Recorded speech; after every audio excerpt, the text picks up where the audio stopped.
My name is Sid Haas. I'm the Vice President of Business Development here at LKCS, and today's webinar is focused on improving your local search ranking. So thank you again for joining us, and we'll go ahead and proceed with the presentation. For those of you not familiar with the company, LKCS was founded back in 1961, and all of our services are really focused around community financial institutions. We provide a wide array of traditional and electronic marketing services, and our focus for the last at least 10 to 15 years has really been on utilizing data to improve the marketing results that our clients obtain for all of their campaigns. Today's obviously webinar is focusing on some of the online services that we offer, particularly in the web area.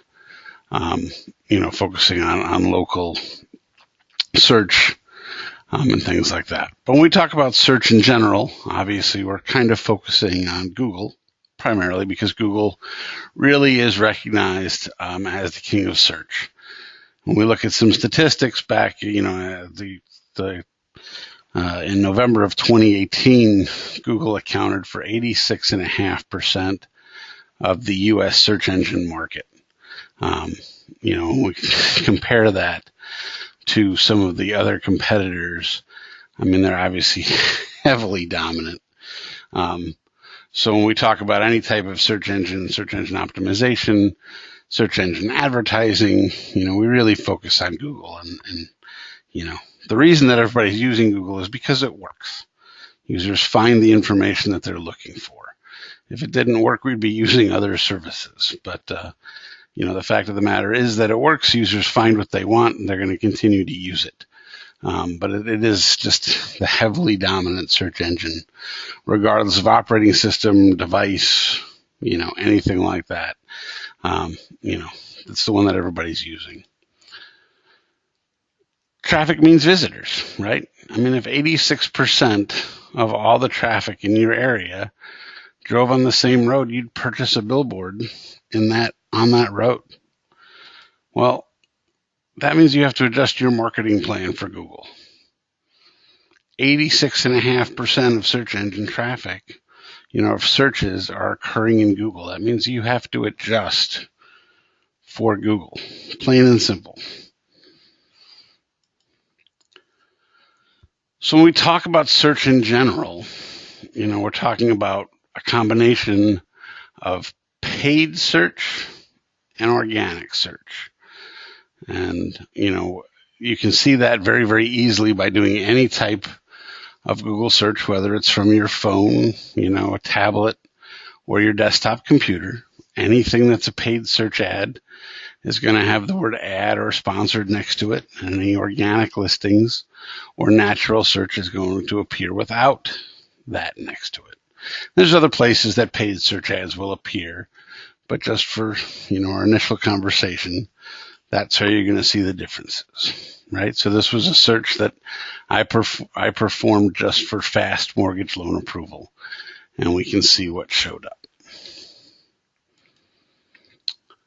So when we talk about search engine optimization in general, what we're trying to do is obviously optimize your site or your web pages to improve the position of those pages in the organic search results. Those search results for terms that people might search for without you having to pay for ads based on those terms.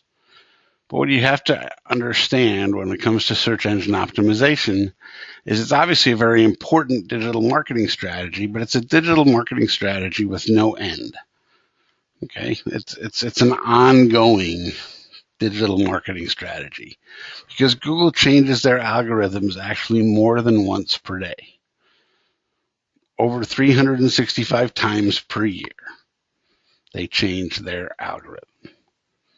So we can optimize your site. We can get it, absolutely dialed in perfect today, and it changes tomorrow.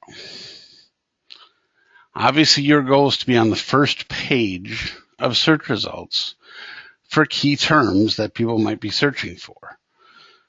you have to realize that it's impossible to get there for everything. You'll find companies that promise to get you into the into the number one spot. Yeah, I just don't believe it, right? It's impossible to get you there for everything. Search engine optimization is about content, the content of your website, the content of each page, and it's about coding. It's about the proper structure of those pages, the proper website programming of each page and the site in general. And search engine optimization is about budgeting. You have to budget for SEO based on your goals and expectations. Where do you really expect? How many pages do you expect to be on that first page? What keywords are you really expect to optimize for? And it's a long-term strategy. It can be highly successful, but it's a long-term strategy. When it comes to local search engine optimization, a key recommendation from us is to build separate pages for each of your branch locations or each community that you serve. Because you'll find in general that you get much better results by doing that than having one page with multiple location listings. Those individual pages are highly relevant in Google search results when they're packed with content specific to that location or that community. So when you build those pages, you're going to include links to community resources and events and organizations, and you are going to encourage all of those to link back to you. Those are the types of things that make those pages more and more relevant and improve the search positioning for those individual locations. It's just one strategy that's very, very important for you. And as we continue this conversation about search engine optimization, you have to also get ready for voice search. What we're seeing is that, or everything, all the pundits, all the research that's out there is that voice search is going to dominate search engines, and people are going to be searching by voice more in 2020, which is only a year away, than actually they say than by typing. I don't necessarily see it happening yet. But to get ready for that, you have to build website content and lots of it. Because when people are searching for voice, they're tending to ask questions. They're asking who, what, when, where, why, and how. You can see some of those examples in the presentation. But you're going to want to target what they call long tail keywords. You're going to want to optimize web pages and blog posts to target those long conversational phrases. So you're not going to want to focus on just the words auto loans or mortgage loans, but you're going to want to target on phrases like, how do I get the best auto loan? Where can I find the lowest auto loan rate? Where can I get the fastest car loan approval? That's what people are going to be searching for by voice. Again, I don't see it happening yet. I don't necessarily believe it's going to happen as fast as 2020, but it is going to happen. But this presentation isn't really an SEO presentation. It's a presentation about improving your local search ranking, and that's actually similar to SEO, but it is different. Because when we talk about local search ranking, you need to think about Google Maps and Google My Business. And that's really what we're going to focus on for the rest of the presentation. So Google My Business, for those of you not familiar with it, is actually how businesses manage their information on Google Maps. But Google is integrating maps into web searches. If you ever search for a company name or any search that includes a company name or even a partial company name, you'll see that map showing up in a search. And I'll show you that it shows up much more commonly in mobile searches. But once verified, your Google My Business, what they call your knowledge graph panel, which is that box that I've highlighted in yellow, shows up in those search results, right along with the information in the regular search panel on the left. You can see for yourself what's catching your eye on that web page.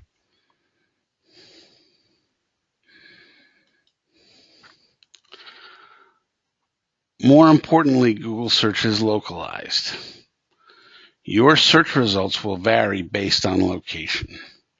What you search for at your desk where you're located, or on your phone, wherever your phone is located, is going to be different than what I search for at my desk or on my phone, even if we're searching for the same exact terms. Google's algorithms are that good. We're going to discuss this screen in quite a bit of detail, but know that your search results are going to vary based on location. They're going to vary significantly. The Google 3-pack is absolutely critical. This is what's called the Google 3-pack. What's important to understand is that over half of all Google searches now happen on smartphones. That's not surprising because over half of all web traffic is on mobile devices. If you didn't know that, it's most likely that half of all the traffic to your websites is occurring on mobile devices.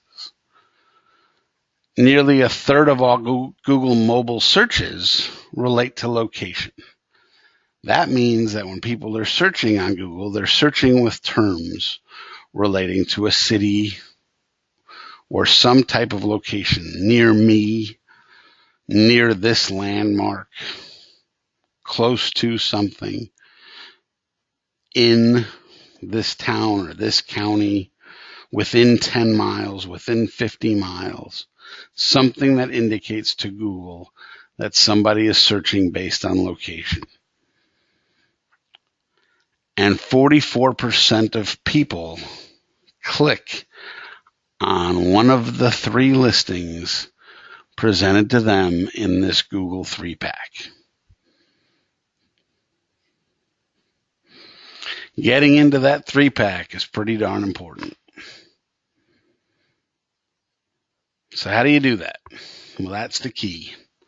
That's what we're here to learn about in the webinar today.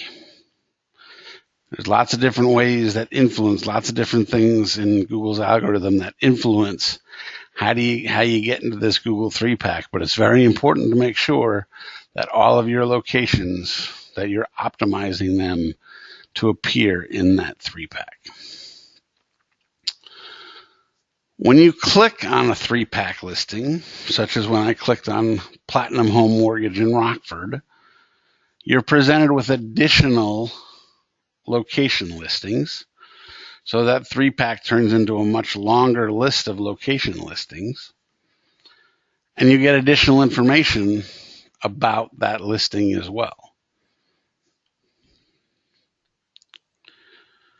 So let's start diving in and looking at some of the information that's presented here. One thing to point out is that in this case, Stillman Bank is actually paying to be listed in the top position.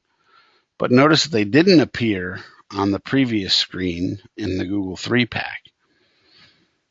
So just paying for an ad didn't influence Google enough to put them in the 3-pack.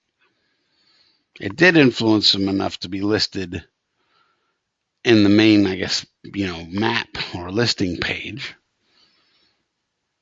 So they did get put at the top of that page. And once I clicked on a 3-pack listing, but that's not good enough because 44% clicked on the 3-pack, but they didn't click on Stillman Bank because they didn't find them there. And Stillman Bank's information isn't presented here unless I were to click on Stillman Bank there.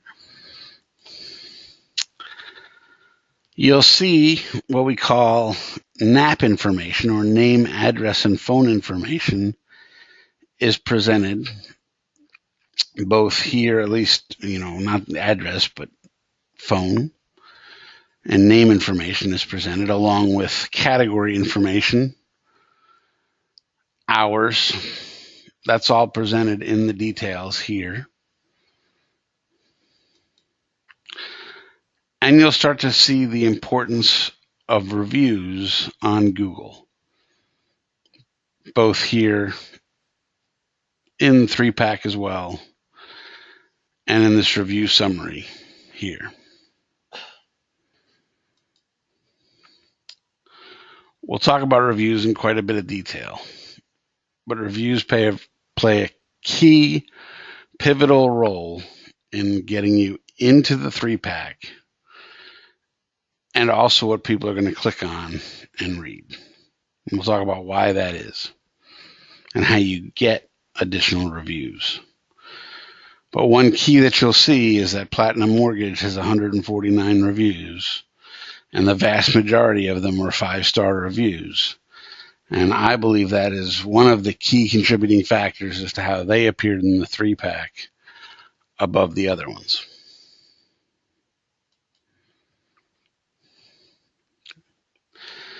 If we were to scroll down in that listing, you'll also see additional information from Google My Business.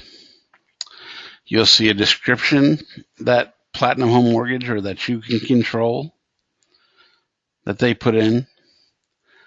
And you'll also see posts to Google My Business, similar to posts that you can publish to Facebook and other social media networks. Google My Business is not a social media network, but you can post events and posts and special offers to Google My Business, just like you can post to Facebook or Twitter and things like that. Google is rewarding companies that post content to Google My Business. They're rewarding them by improving their organic search positions and improving their positions in the Google 3-pack. In this case, they rewarded Platinum Home Mortgage, who, by the way, is not a customer of LKCS. I'm just using them as an example in this presentation, just to show you how it has an effect on their local search results.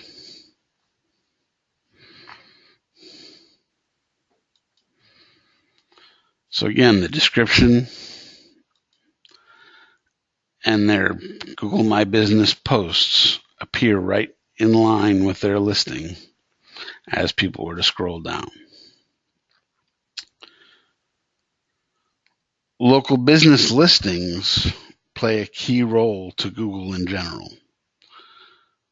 So each of your locations is listed on dozens, if not hundreds, of websites across the internet. And these local listing websites include a lot more than just your business name, address, and phone number. But these sites include business directories, social media sites, review sites. And like I said, there's dozens and dozens of them, but some of them are, include Google Maps, obviously, Yelp, Yellow Pages, Foursquare, Yellowbot, Merchant Circle, dozens of sites you've probably never even heard of, didn't even know you had listings on, never probably even tried to control those listings. Some of them contain hours, contain photos of your locations, contain service descriptions, contain reviews, contain, branch managers' names, contain content that you didn't even know was out there. The problem with that data is that Google indexes all of it. They cross-reference it all to compare the accuracy of that data. And that data across all of those websites is highly inaccurate. It's typically 75 to 95% inaccurate. And the inaccuracy of that data negatively affects your organic listings, because you're trying to get into that magic Google 3-pack for those local search results. And if Google can't verify your name, address, and phone number and all those other details because it's inaccurate across all of the listings that Google's trying to verify, your information gets put down lower. Google relies on computerized algorithms. It doesn't just rely on the one site you're controlling, which is Google My Business. It verifies your information with all of the information that it can find across all of these other business listings.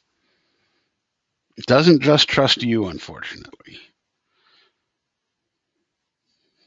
It also verifies with all these other listings that it also trusts, and those are 75 to 95% inaccurate. So how do you update these listings? Well, there's 3 ways that you can do that. The first is you can do it manually. You can search for the name of your business in each of those locations. You can find each of these websites. You can go to each site. Each site will have a link that says something like, is this your business, or claim your listing. You can click on those. You can claim each of your listings.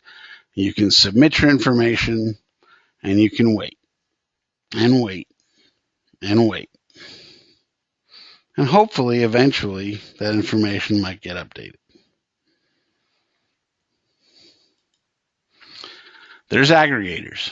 There's 4 aggregators in the U.S. that I know of anyway. They're big ones: Axiom, Factual, Info USA, and Newstar, which is also combined with a company called Localese. It's actually fairly inexpensive to use these services to submit your information. Problem is that it takes even longer to submit your information through these aggregators. And companies that I know of that have done that have seen that it may never actually work. So you can do it. At least you can only have to do it once, and they submit your information to everybody. But I don't know how long it takes and if it actually happens. And lastly, there's direct integration. So there's services that actually directly submit to dozens of these websites for you, and changes are applied actually very, very quickly, but they're not free. So hold that thought, because we're going to come back to local listings in a few minutes and show you how it can be done. But I want to switch to discuss reviews as well. So we're all familiar with Amazon. We just got through Christmas.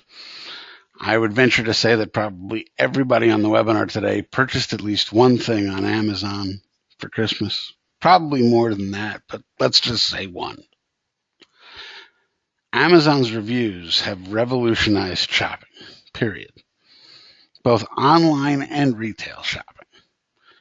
Because half of all shoppers today rely primarily on reviews. 25% of shoppers check Amazon reviews when physically in a retail store.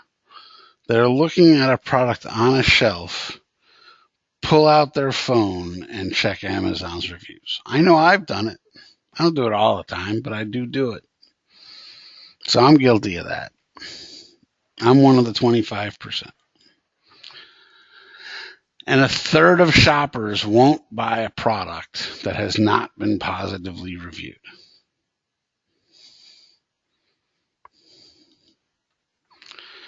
But what's interesting is that only 5 to 10% of Amazon customers actually write reviews.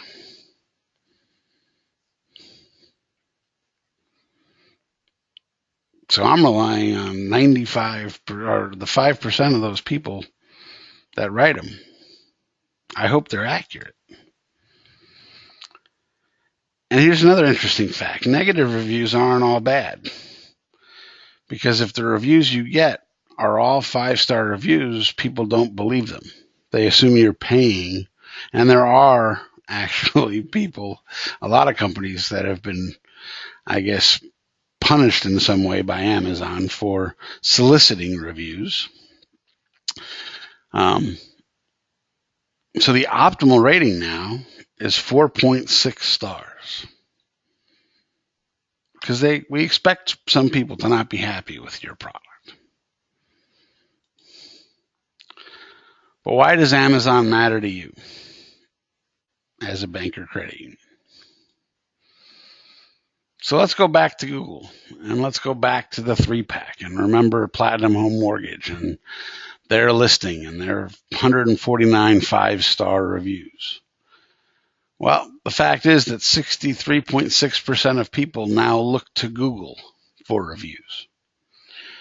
Online, Google is number 1 now for reviews, and Facebook is number 2. Well, Google and Facebook probably matter to you.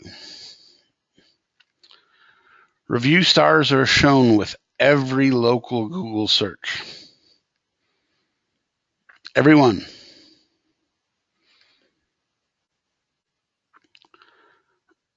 %8 of consumers trust online business reviews. And 56% of people will click on links in the Google 3-pack because of a positive star rating. So we said that 44% of people click on a 3-pack review, and we can influence those 44% by having a positive 5-star review number or a high review number, right? Positive star rating. Listings with 1 or 2 ratings, one or 2 star ratings, I should have had, actually generate less clicks than ratings with no stars. So you don't want to have a lot of negative reviews. And that makes sense. So you're better off not having any reviews than having a lot of negative ratings. But reviews are getting more positive. So everybody's afraid of reviews, at least at first, because they think that there's just going to be serial complainers out there. But reviews in general are getting more positive. They're no longer a place for people to just air their grievances.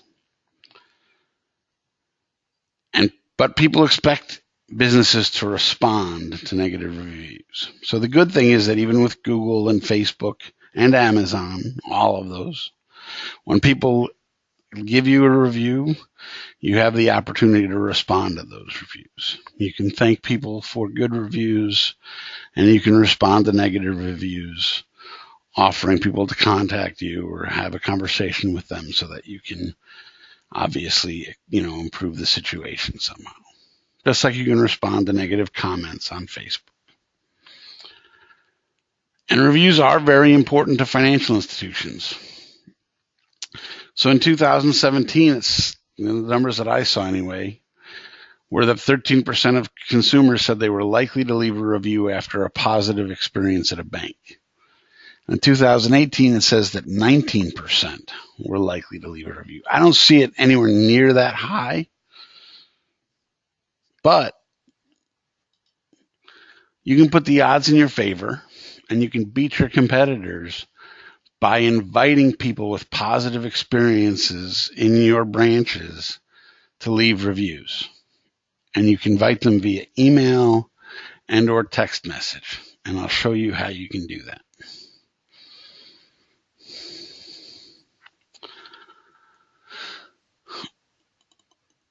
Google is currently putting a very heavy emphasis on businesses that are generating positive reviews, that are publishing content to Google My Business, and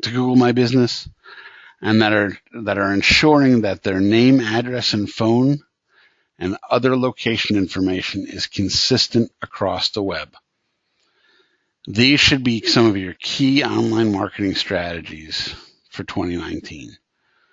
These 3 things together are going to greatly improve your local search positioning, and they're easy to achieve. So you're in luck because there's affordable tools that are available to help with all three of these initiatives. So LKCS does offer a business citation listing service. And there's other services like this that are out there. Our business citation listing services helps by first updating your branch listings on those local listing sites. So we talked about three ways that you can update those local listings. We talked about doing it manually, by doing it through the aggregators, and by doing it through direct integration. We have direct integrations with over 45 of those leading listing sites. So we will publish and push your information directly through API integrations to 45 of those listing sites. And you can post events and promotions to Google My Business. So we showed in the Google My Business listing how you can publish content. You can publish content for each of your branch locations to Google My Business, and you can do it instantly, or you can schedule it, just like you can schedule Facebook posts right through our tool. And then if those 45 listing sites aren't enough, you can actually submit manual updates to hundreds of other local listing sites through our system. Those are the ones, unfortunately, where you will have to wait a little while, but we take care of the human follow-up for you if it's needed. So if we see that those updates weren't applied, we're going to follow up for you to make sure that it's done. And you don't have to log into those sites directly. It's all done through our tool. We also provide local search analytics. So you're going to get reporting that shows you how many people are using local search in Google to view your profile, that then click on your local search listings to view your website, how many people are clicking on your phone number to make phone calls from your Google local search listings. And you'd be amazed at how many phone calls are actually made directly from your local search listings, and how many driving direction requests are generated from your local search listings. And you're able to use our business citation listing service to generate online reviews. So for each of your branch locations, you'll actually be able to send review invitations via email and or text message.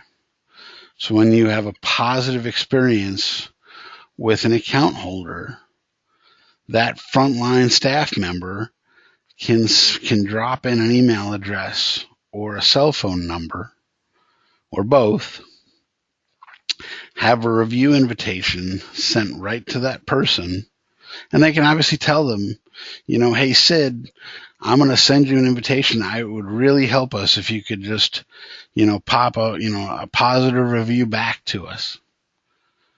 And if they don't respond, our system's going to generate automatic follow-up emails back to their person.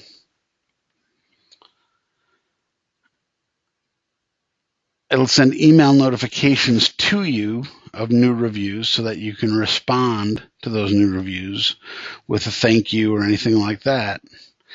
And we'll even provide widgets so that you can display positive reviews on your websites. So you can filter out any negative reviews and only show positive reviews on your websites.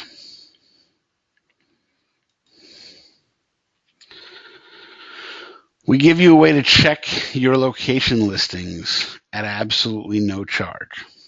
So if you want to see how accurate or inaccurate your data is across the internet, go to scan.lk-cs.com and you'll be able to scan each of your locations across all, it's probably across 30 or 40 of these location listing sites, and it'll show you all the information that Google sees for each of those location listings. Unfortunately, we don't let you fix it for free. But we let you see it. So you'll be able to see what Google sees. And you'll be able to see that name, address, and phone number, and the hours, and all of that stuff. So you'll be able to see, I guess, you'll be able to see the problem for yourself. So visit scan.lk-cs.com. We do ask for your contact information, so you'll be added to our email list. But then you'll be able to actually scan your locations and then, see the information that Google sees. Once you do that, I'll be able to show you that our location listing service costs as little as $500 per year per location. And that's for everything. That's for you to be able to update all of your location listings across all those 45 business directories. That includes the review management services. That includes the reporting that we discussed. And I'll even give you a special offer. So because you listened to me for the last 40 minutes, if you sign up within 30 days of this webinar, we'll waive the initial setup fee on up to 3 of your locations. So just mention that you attended the webinar today, and we'll give you a little bit of a discount by waiving the setup fee for 3 locations. So I do have some questions that popped in, and I'll be able to stay on the line and answer those. But I do want to thank everybody for joining us today.